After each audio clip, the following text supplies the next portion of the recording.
Hello, welcome back to our series on Kubernetes for beginners. If you are new to the channel, we simplify Kubernetes concepts into small, easy to understand chunks. Be sure to check out our other videos where we explain a variety of Kubernetes concepts. In the last video, we had discussed about replica sets and how they can be used to create multiple copies of pods in the system. Imagine you are running a web application with three instances. A replica set ensures that the three pods are always running, but it doesn't handle updates. If you release a new version of your application, you have to manually stop the old pods and start new ones, which can cause a downtime. That's where deployment comes in, and in this video, we will discuss about them. So by the end of this video, you will understand how deployment work, how they differ from replica sets, and how to use them to scale and update your application. So grab your coffee and let's get started. First, let's start by understanding what a Kubernetes deployment is. At a high level, a deployment is an abstraction that allows you to manage and maintain the state of your application. It's built on top of replica sets and handle not just the number of replicas, but also things like updates, scaling, and rollback. As we know, in Kubernetes, the primary unit of work is a pod. A pod contains your app and its dependencies. But what happens when you need more than one pod for scaling or fault tolerance? That's where replica sets comes in. A replica set ensures that a specified number of pods are always running. But here is a catch. Replica sets have a limited use case. They only ensure your pods are up and running and the number of replicas, but they don't manage updates, rollbacks, or scaling in a sophisticated way. That's where deployments comes into the picture. Deployments not only create replica sets, but also gives you control over rolling updates, scaling, and the ability to roll back to the previous version if something goes wrong. Now let's see how deployments work by creating one from scratch. Open a Visual Studio Code or any file editor and let's create a YAML file named deployment.yaml. Here is a basic YAML file. Like any other YAML file, it will also have API version, kind, metadata, and the specification. Let me also open replica set definition file on the side so that it will be easy for us to compare the differences. First, we have the API version, which defines the Kubernetes API we are using. For deployments also, it's apps and then v1. Then we need to define the kind of resource we are working with, which is deployment. As usual, the metadata will contain the name of the deployment, and in this case, let's call it nginx deployment. This will be the identifier for the deployment in the cluster. Next is the specification, and this is where the real magic happens. Here we specify the number of replicas, that is the number of instances or pods of the application Kubernetes should maintain, similar to what we did with replica set.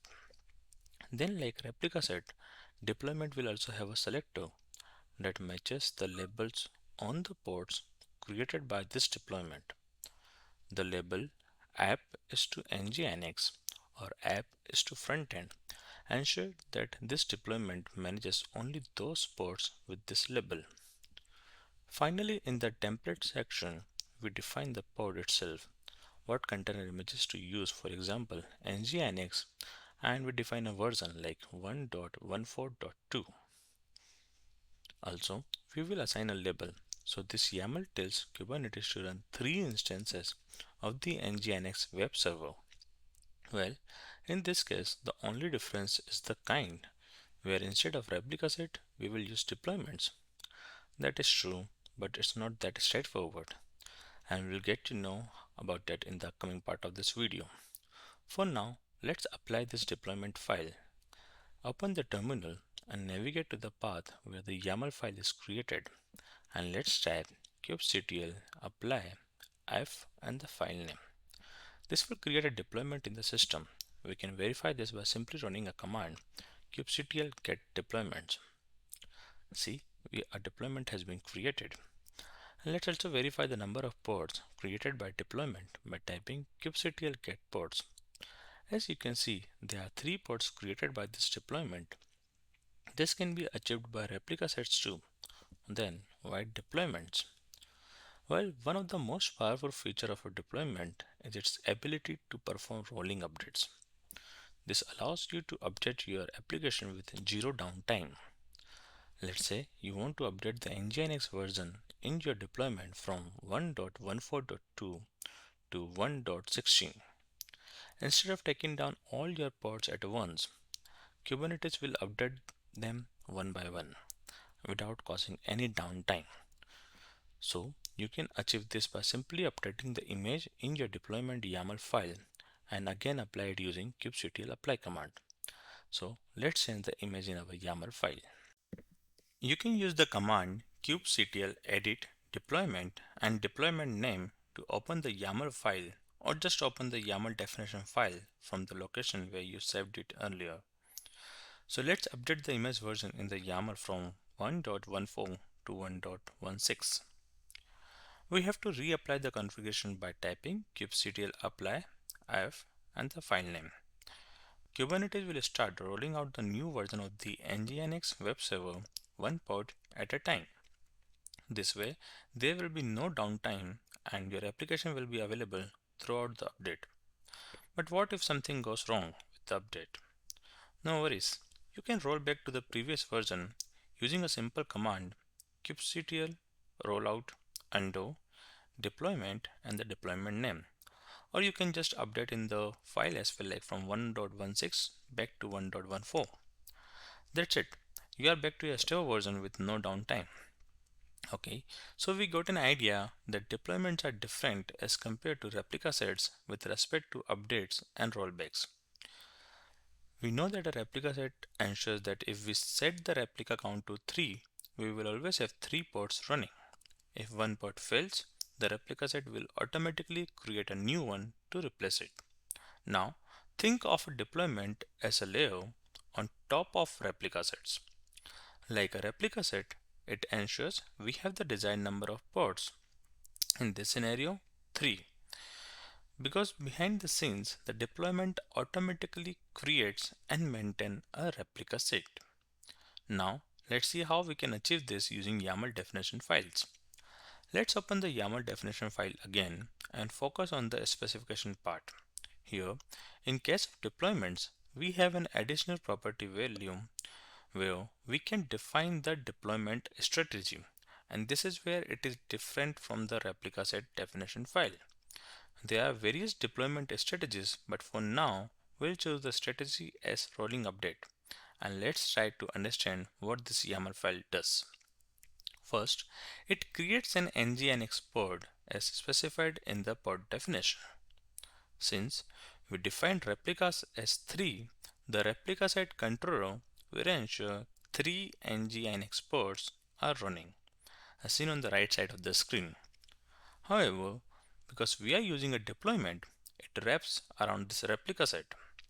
How does the deployment know which replica set and pods to manage?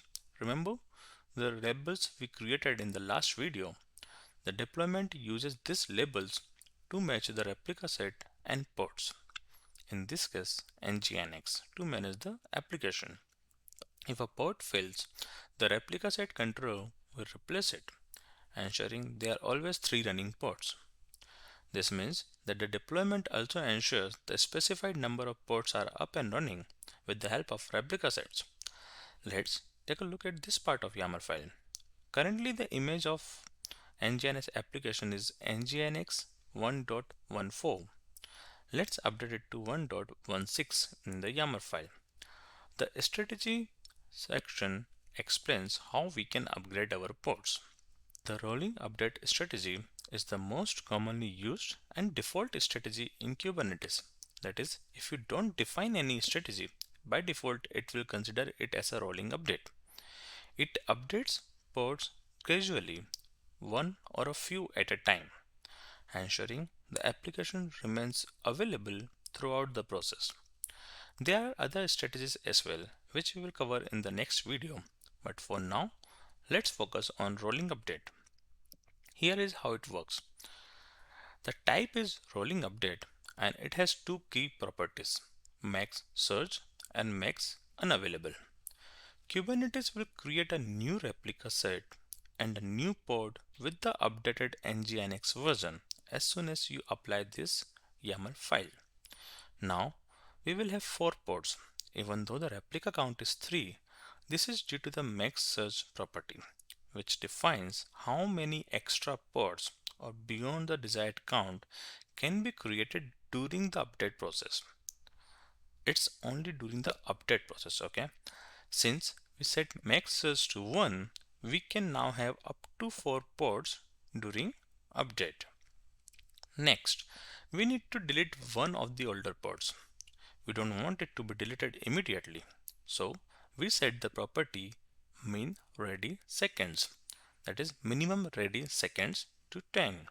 Once the new pod is successfully running, it will wait 10 seconds before deleting one of the older pods. This process continues until all the old pods are replaced with the new ones. The old replica set object remains, but you can delete it manually. And this time when you delete the replica set, it will not come up automatically because a new replica set with the desired number of pods is already available. Lastly, there is the optional property, that is max unavailable, which defines the maximum number of pods that can be unavailable during the update process. In this case, the update ensures that at least 3 pods are always available because we define replicas as 3. If we set max unavailable to 1, it means that during the update, 2 pods will be available instead of 3. That is, we get 3 pods from replica minus 1 from max unavailable. That makes 2. This is the theory behind update strategies. Now let's see this in action. Open a terminal and let's see what's available. Let's run a command kubectl get all. This command will give us all objects that are currently available in the cluster. So we can see we have 3 pods, 1 deployment and 1 replica set. This replica set was created by this deployment and these 3 pods were created by replica set. Now let's delete one pod. We use the command kubectl delete pod and the pod name. Okay, the pod is deleted. Let's list all our resources again. So kubectl get all. And see, another pod is created and it's pretty fast too. Now, how does this happen? Well, this was handled by ReplicaSet as ReplicaSet makes sure that the desired number of pods are running. Now, let's see what deployment can do. Let's delete the ReplicaSet itself using command kubectl delete rs and the ReplicaSet name. Let's again get the list of all the resources and see if ReplicaSet is created again. So let's type kubectl get all, and yeah, a replica set is created. Well, that confirms that pods are handled by replica set and replica set is managed by deployment. Now, time to see the star of the day, how deployments handle rolling updates. Before that, let's verify the current version of nginx image in the pods. How we can do that? Let's describe our pod by using command kubectl describe pod and the pod name. It will describe the information about our pod and is an important tool that can be used to debug any issue related to Kubernetes pods. As we scroll through, we can see the description of containers and the image it contains. Alongside, we can see the version of the image, which is 1.14. Okay, another thing worth noticing is the label which says app is nginx. Now, let's describe replica set as well. So we type kubectl describe rs. So rs is an alias instead of replica set. It will save us some time and we have to type the replica set name. Here, also under the selector, we can see it manages any pod where label is app is to nginx and it also have the label app is to nginx. So deployment will look after this labels for both replica sets and replica set will look for this label in the pods. Let us also describe deployment and verify these labels. Okay, so here also labels under selector is nginx, while that confirms that we are going to manage pods using deployment through this label, that is app is nginx. As we have already seen this, now deployment will create a new replica set, and this replica set will create new pods. Let's see how it works. So let's go back to the definition file and update the image to 1.16 and open terminal to apply this file. So kubectl apply f and the file name. Okay, now let's run a command kubectl get all and see it created a new replica set. Okay, so a new replica set is created. Let me run another command kubectl get rs, and there is a special command --watch or -w. This will demo what is going on with the replica sets in real time. Now we can see old replica sets has no pods and the new one has 3, which are the desired count. And we can see that in the real time, like one is getting down, another one is increasing. So that's how it goes. Now let me run the command kubectl get rs again, and as you can see we have old rs available in the system. As we mentioned, we have to delete it manually. Now let's see how our update went. Let's run command kubectl get pods, and as we can see from the edge that these are newly created pods which are created seconds ago. Let us also describe this pods to verify the image and see if we have the new image, that is 1.16. Okay, so we run the command kubectl describe pod and the pod name, and as we scroll through we can see that our upgrade was successful as the image version has changed from 1.14 to 1.16. Alright, let's clear up the main difference between deployment and replica sets since they are closely related.